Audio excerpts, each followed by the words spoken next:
नमस्कार, स्वागत आप सभी का न्यूज ब्लास्ट देख रहे हैं आप। मैं हूं आपके साथ पूनम शर्मा।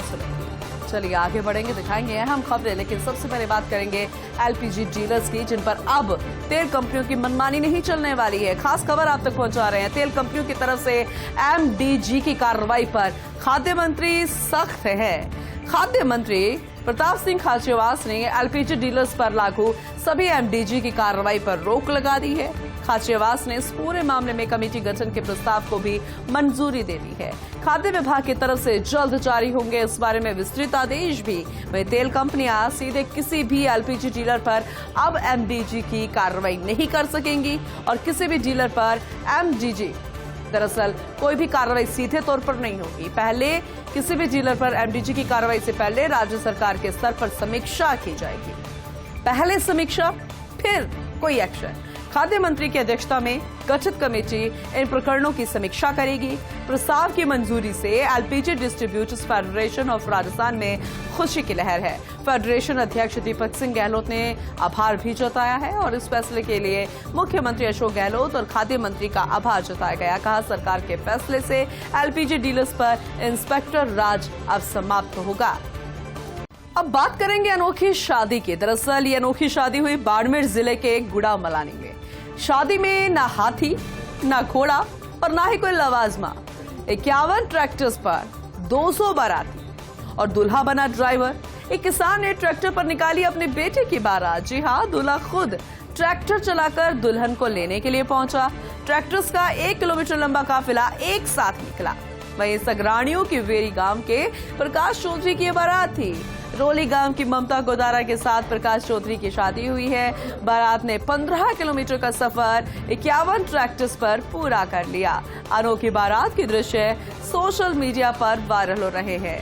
आजकल लोग नए नए तरीके अपनाते हैं। कोई अलग तरीके का संदेश छपवाता है, कोई समाज में संदेश दे रहा होता है, कोई दुल्हन कई बार घोड़ी पर चढ़ती है। लेकिन अब ये अनोखी शादी आई, लेकिन इसमें कोई बहुत ज्यादा शाही लवाजमा नहीं था।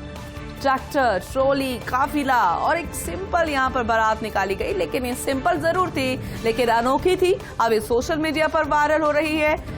लोग जो है तरह तरह के कमेंट्स कर रहे हैं, लेकिन अच्छी बात यह है कि इसमें ज्यादातर कमेंट्स जो थे वो पॉजिटिव है।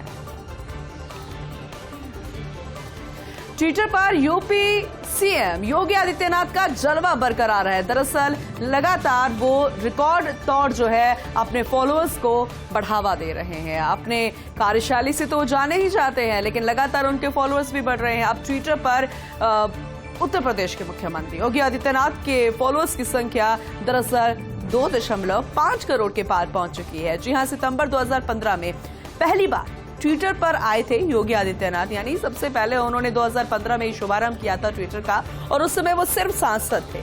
लेकिन बाद में जब वो उत्तर प्रदेश के मुख्यमंत्री बने, फिर फॉलोअर्स का आंकड़ा और बढ़ता गया।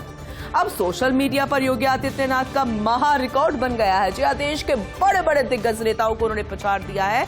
इतना ही नहीं, देश के बड़े बड़े दिग्गज नेता तो योगी के आसपास भी नहीं है। जी हां, अपनी अलग कार्यशैली के लिए वो जाने जाते हैं। दूसरी बार उत्तर प्रदेश के मुख्यमंत्री बने हैं और अब महा रिकॉर्ड उन्होंने बनाया है, अपने नाम कर लिया है 2.5 मिलियन। उनके यहां पर फॉलोअर्स की संख्या हो चुकी है ट्विटर पर।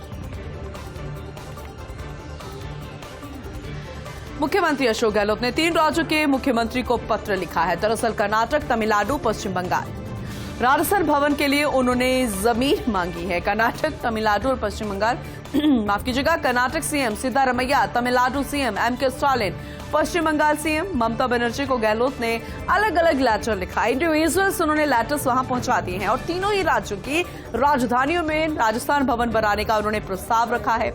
बेंगलुरु, चेन्नई, कोलकाता में कम से कम 3000 वर्ग मीटर की जरूरत है। नवी मुंबई में स्थित राजस्थान भवन की तर्ज पर ये भवन बन सकते हैं। अब अगर कोई भी सरकार में मुख्यमंत्री, फिलहाल सरकार में मुख्यमंत्री अशोक गहलोत हैं, अगर राजस्थान भवन बन जाता है तो अगर ये कभी भी इस राज्य में जाते हैं तो राजस्थान भवन में ही रुकेंगे। बेहद बेहद खास होगा। और अगर ये प्रस्ताव मंजूर हो जाता है तो आने वाली सरकारों के मुख्यमंत्रियों के लिए भी ये राजस्थान भवन तैयार रहेगा। बात करते हैं चक्रवाती तूफान बिपरजॉय की, जिसे लेकर प्रदेश के मुखिया अशोक गहलोत भी गंभीर है। दरअसल मुख्यमंत्री अशोक गहलोत ने संबंधित तैयारियों को लेकर समीक्षा बैठक की है, क्योंकि मौसम विभाग की तरफ से अलर्ट जारी है। कच्छ सौराष्ट्र से इसकी शुरुआत हो रही है। आज शाम को वो टकराएगा गुजरात, महाराष्ट्र, केरला, तिरुवनंतपुरम, यहां पर तो उसका असर देखने को मिलेगा, लेकिन कुल 6 राज्यों में इसका असर देखने को मिलेगा। और इसी को लेकर समीक्षा बैठक, तूफान से संबंधित तैयारियों की समीक्षा बैठक, क्योंकि राजस्थान में भी इसका असर देखने को मिलेगा। मुख्यमंत्रियों ने अधिकारियों को राहत एवं बचाव कार्यों के लिए निर्देशित कर दिया है। आम जनता से तूफान संभावित क्षेत्रों में सुरक्षित स्थानों पर रहने की अपील की है। तूफान के 16 जून को दक्षिण पश्चिमी राजस्थान में पहुंचने की संभावना है, इसलिए अपील कि आप अपने अपने स्थानों पर रहें। 16-17 जून को जोधपुर, उदयपुर संभाग में तेज वर्षा व आंधी तूफान की संभावना रहेगी। 16 जून को जैसलमेर, बाड़मेर, जालोर एवं जोधपुर क्षेत्र में तेज हवाएं चलेंगी। 17 जून को जोधपुर, उदयपुर एवं अजमेर के क्षेत्रों में हवाएं चलेंगी। ये अलर्ट जारी है। 60 से 70 किलोमीटर प्रति घंटे की गति से तेज हवाएं चलने की आशंका, और ऐसे में दक्षिण पश्चिमी राजस्थान के निचले इलाकों में नुकसान की संभावना जताई जा रही है।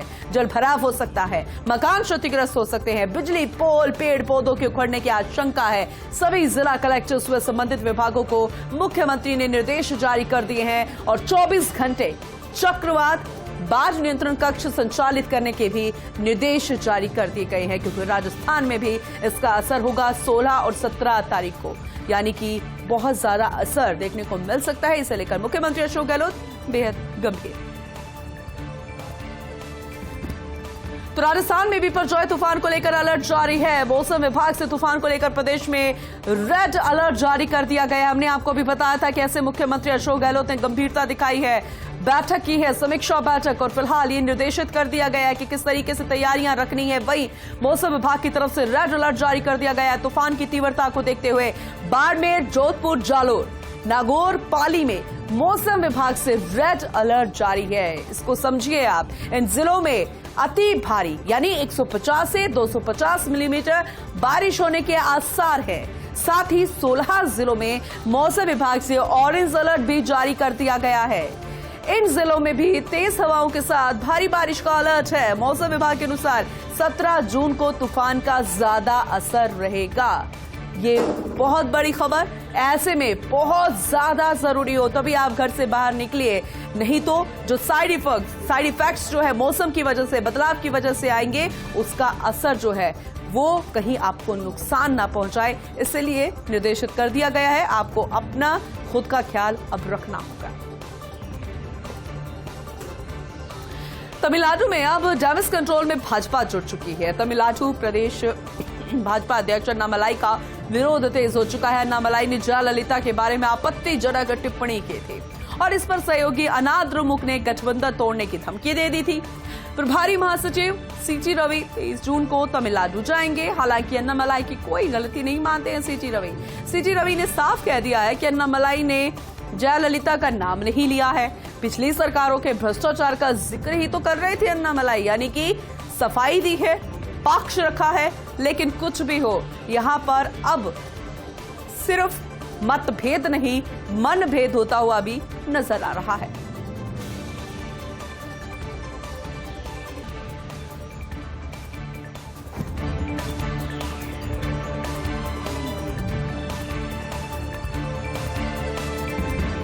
शिंदे की शिवसेना के विज्ञापन से हुए नुकसान की भरपाई। दरअसल मुख्यमंत्री एकनाथ शिंदे ने जारी किया है एक नया विज्ञापन, और इस नए विज्ञापन में प्रधानमंत्री नरेंद्र मोदी, गृह मंत्री अमित शाह, बाला साहेब ठाकरे, आनंद दिघे, सीएम शिंदे और उप मुख्यमंत्री देवेंद्र फडणवीस के फोटो, इसके साथ ही सरकार के सभी 9 मंत्रियों की भी तस्वीरें लगी हुई हैं। पिछले विज्ञापन में फडणवीस की फोटो नहीं थी, इससे काफी विवाद हुआ था। विवाद थामने के लिए शिंदे की तरफ से अब नया विज्ञापन जारी किया गया है, ताकि ये विवाद जो है थोड़ा सा थम जाए। और जो ये फिलहाल कयास लगाए जा रहे थे कि फडणवीस को बीच में शामिल नहीं किया गया, आखिर क्यों उन्हें इस विज्ञापन का हिस्सा नहीं बनाया गया, लेकिन अब इस नए विज्ञापन के जरिए इस विवाद को कंट्रोल करने की, यानी डैमेज कंट्रोल करने की कोशिश की जा रही है। जानकारी दे दें कि चालू वित्त वर्ष में 50,000 नए मामलों की जीएसटी ऑडिटिंग केंद्रीय अप्रत्यक्ष कर एवं सीमा शुल्क बोर्ड यानी सीबीआईसी का फैसला है। सीबीआईसी के चेयरमैन विवेक जौहरी ने इस बाबत जानकारी दी है। 2023 में हुई थी 30,000 जीएसटी मामलों की जांच, 17,000 करोड़ की कर चोरी का पता चला है, 3,060 करोड़ की वसूली। चालू वित्तीय वर्ष में 50,000 नए मामलों की जांच का लक्ष्य रखा गया है। लेकिन फिलहाल जो फैसला लिया गया है उसे लेकर अब ये नई जानकारी सामने आई है। मध्य प्रदेश विधानसभा चुनाव के मद्देनजर भाजपा की तैयारी शुरू हो चुकी है। 27 जून को भोपाल जाएंगे प्रधानमंत्री नरेंद्र मोदी, यानी कि अब राजस्थान के बाद मध्य प्रदेश का रुख कर रहे हैं प्रधानमंत्री नरेंद्र मोदी। 10 लाख बूथ कार्यकर्ताओं से वर्चुअली संवाद होगा प्रधानमंत्री मोदी। इसके बाद जबलपुर इंदौर वंदे भारत एक्सप्रेस को हरी झंडी दिखाएंगे। मध्य प्रदेश भाजपा ने मोदी से भोपाल में रोड शो का अनुरोध भी किया है, यानी रोड शो के जरिए जनता से मुखातिब होंगे प्रधानमंत्री नरेंद्र मोदी। लगातार अब एक्टिव मोड में आ चुकी है भारतीय जनता पार्टी और उसी का ये असर है कि खुद प्रधानमंत्री ने मोर्चा संभाला है और अब एमपी का रुख करेंगे। वहीं केंद्र ने भारतीय खाद्य निगम को राज्यों को अनाज बेचने से रोक दिया है। दरअसल इससे कर्नाटक में सरकार की अन्न भाग्य योजना में रुकावट आ रही है। योजना में हर बीपीएल परिवार को 10 किलो अनाज देने का तो प्रावधान रखा गया है। राज्य सरकारों को गेहूं चावल बेचने पर केंद्र ने पाबंदी ही लगा दी है। कर्नाटक के मुख्यमंत्री सिद्धारमैया ने केंद्र सरकार पर यह आरोप लगाया है। अनाज के भंडार बेची केंद्र सरकार, फिर भी राज्यों को इनकार। दरअसल ये आरोप है केंद्र सरकार पर कि रुकावट पैदा की जा रही है, अनाज नहीं दिया जा रहा। अनाज के भंडार पर केंद्र सरकार बैठ गई है, फिर भी राज्यों को इनकार किया जा रहा है।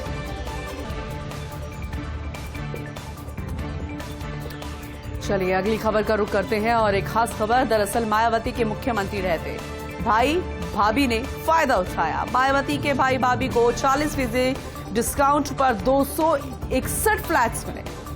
मुख्यमंत्री बनने के बाद company logics Infratech private limited बनी। 2 महीने के अंदर आनंद कुमार और वी चित्रलता के साथ करार हुआ। ब्लॉसम ग्रीन्स में 2 लाख वर्ग फीट जगह बेचने का करार हुआ। आनंद कुमार और उनकी पत्नी लता को प्रोजेक्ट में 261 फ्लैट्स मिले। मायावती के भाई और भाभी को 2300 रुपए प्रति वर्ग फीट में ये फ्लैट्स मिले हैं। 2016 और 17 की बात है जब अन्य लोगों को 4,350.85 रुपए प्रति वर्ग फीट में बिक्री हुई। अब दिवालिया होने की कगार पर आ गई है लॉजिक्स इंफ्राटेक प्राइवेट लिमिटेड। आज युवा कांग्रेस की प्रदेश स्तरीय बैठक चल रही है। इंदिरा गांधी पंचायती राज संस्थान में ये बैठक को मुख्यमंत्री अशोक गहलोत ने भी संबोधित किया। मुख्यमंत्री अशोक गहलोत ने सभी का आभार जताया। गहलोत ने यूथ कांग्रेस की तारीफ कर उनका मनोबल बढ़ाया और कहा कि श्रीनिवास जिस तरह से काम कर रहे हैं, एक नई फिजा युवा कांग्रेस में बन गई है। संघर्ष करता है तभी तो पहचान बनती है, यानी जब संघर्ष नहीं है तब फिर कोई पहचान नहीं है। कांग्रेस ने श्रीनिवास को पहचान दी। अभी आपने बहुत ही शानदार तरीके से स्वागत किया। मैं 3 बार मुख्यमंत्री बन गया हूं। ये संबोधन के जरिए मुख्यमंत्री ने अपनी बात रखी और ये कहा कि मैं 3 बार मुख्यमंत्री बना। मैं आज देश में अति संतुष्ट राजनेता हूं। मैंने वो जमाना देखा जब इमरजेंसी लग गई थी। मुख्यमंत्री गहलोत ने धर्म के नाम पर केंद्र पर भी निशाना साधा। कहा कि धर्म के नाम पर राजनीति तो हिटलर भी करता था, लेकिन परिणाम का क्या हुआ? जर्मनी तो तबाह हो गया। यूथ कांग्रेस ने कोरोना काल में बेहतर काम किया। राजस्थान का भीलवाड़ा देश का मॉडल बन गया। कांग्रेस में आपका हक और अधिकार है। देश कभी कांग्रेस मुक्त नहीं होगा। घर घर में कांग्रेस है। लोकतंत्र की हत्या हो रही है। ये सारी बातें मुख्यमंत्री ने अपने संबोधन के जरिए कही और ये भी कहा कि देश के लिए इंदिरा जी तो शहीद हो गई, लेकिन खालिस्तान नहीं बनने दिया। आजादी के वक्त में बिजली को नहीं लोग जानते थे, उनको नहीं पता था कि बिजली क्या है। आज हम बच्चों को पढ़ने के लिए विदेश भेज रहे हैं। वक्त बदल गया है क्योंकि विकास किया गया है। हर साल 500 बच्चों को पढ़ाई के लिए सरकारी खर्च पर हम विदेश भेज रहे हैं। 30,000 बच्चों को कोचिंग भी करवा रहे हैं। चुनाव जीतना है तो सिर्फ जीतने वाले उम्मीदवार को टिकट देना चाहिए। जनता तो माई बाप होती है और जनता का आशीर्वाद मिला तो एक बार फिर से सरकार बनाएंगे, ये कहना है मुख्यमंत्री अशोक गहलोत का। और ये भी कहा कि मैं आज देश में अति संतुष्ट राजनेता हूं।